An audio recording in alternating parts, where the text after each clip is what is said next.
Traballou como docente durante máis de 30 anos na enseñanza primaria e secundaria.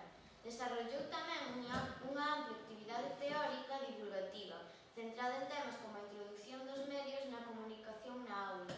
En xaneiro de 2013 foi investido como doctor honoris causa pola Universidade de Vigo. Os seus libros son moi apreciados polos lectores infantís e xuvenís, e todos eles coñecen numerosas edicións. Algúns, como Cartas de inverno, 13 anos de branca ou As fadas verdes, superaron a fronteira aos 100.000 exemplares vendidos, dixo un día Agustín Fernández Paz.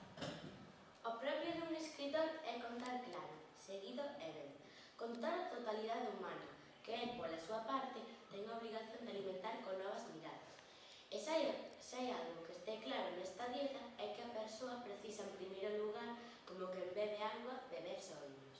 Acórdame das Fontiñas, o barrio de Vilalbo de Nacín, na primavera de 1947 e onde transcurreu toda a miña infancia. Acórdame do meu pai, que era músico e carpinteiro, e que un día, cando eu tiña 8 anos, levoume a ver o Mar de Foz. Acórdame dos tebeos que meus irmáns e eu leíamos unha e outra vez, nunha época en que a palabra televisión aínda non era totalmente descoñecida. Acórdame da fogueira que facíamos no meu barrio na noite de San Xoán, e desde o balcón da miña casa como se veían as nosas fogueiras distantes. Acórdame da estantería, onde o meu pai guardaba os seus libros, entre os que había títulos inolvidables, como La isla misteriosa, El escarabajo de oro ou Los tigres de la Malasia. Acórdame da señora Xenerosa, que polas noites contaba nos contos de crímenes e de aparecidos. Despois, subía as escalellas para acostarse e era un trayecto duro e difícil.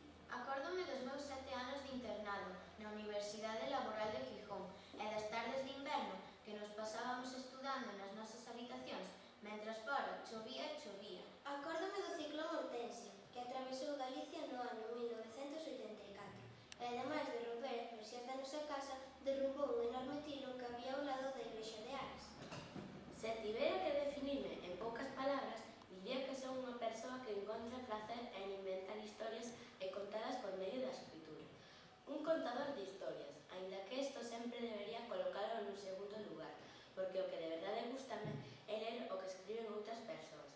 E ler e escribir, como ben sabemos, son dúas caras dunha mesma moeda. O libro que limos, Fantasmas no corredor, trata dunha nena que, polas noites, cando iba ao baño, vía fantasmas.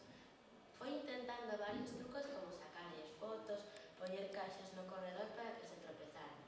Logo, no último intento, a nai axudoulle a colocar unhas luces de Nadal para que os fantasmas, como non lles gustaba a luz, non volvesen a andar polo corredor. Gustoume moito o libro. Para min, Agustín Fernández Paz é un grande escritor galego. O libro de Agustín Fernández Paz é moi fermoso. Recoméndovolo porque vos pode quitar o medo cando vaiades á cociña ou vano pola noite. Este foi o primeiro libro en galego que lin e que me gustou tanto. Recoméndovolo o máximo posible. Bueno, pois xa chegamos ao final do vídeo.